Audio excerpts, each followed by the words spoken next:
In today's class, we'll discuss about the data type packed and constant. In previous class, we have already seen about the integer, character and string. So first go on T-code SE38. This is the executable program which is empty already created. So I am making in this one.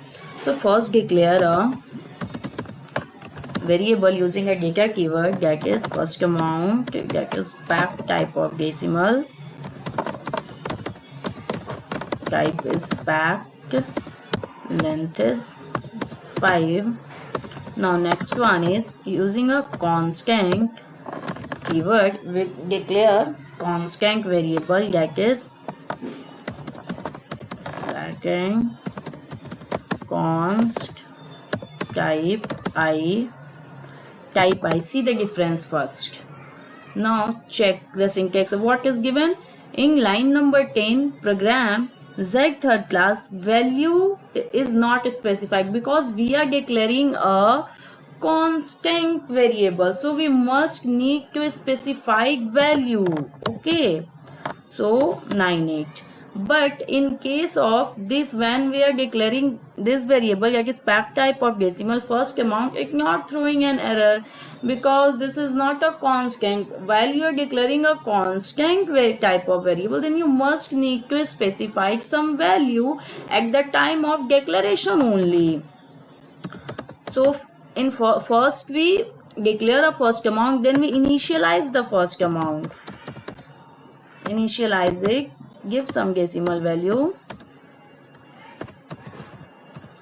It should be in single quote, okay, but integer is not is written in single quote.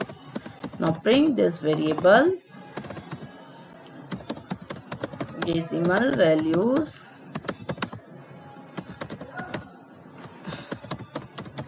First amount,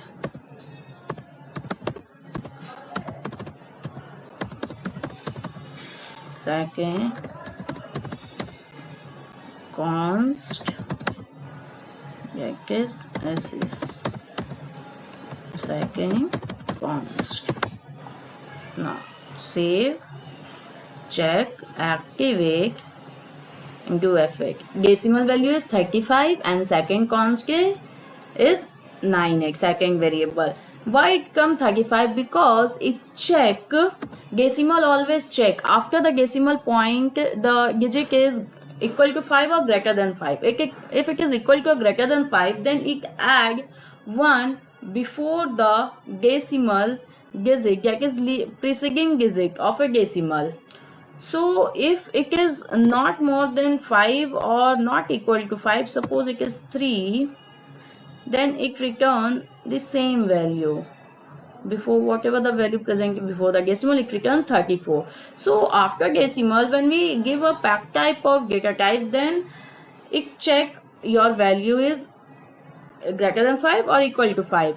But in case of integer, in previous class we are trying to assign a decimal values in case of integer type of data type, then it throwing some error. But if we want to declare a decimal value, then we must use your data type P. And if we are using a constant variable, then we must need to specify with the keyword constant, and at the time of declaration only we must need to initialize the value. But if we are not using a constant, if we are declaring any variable using a data keyword, then first we can initialize it, then we first declare it, then initialize our variable. That's all about today. We will see some more things in previous class, and also we are going to discuss in next class each and everything in details. That's all about today. Thank you.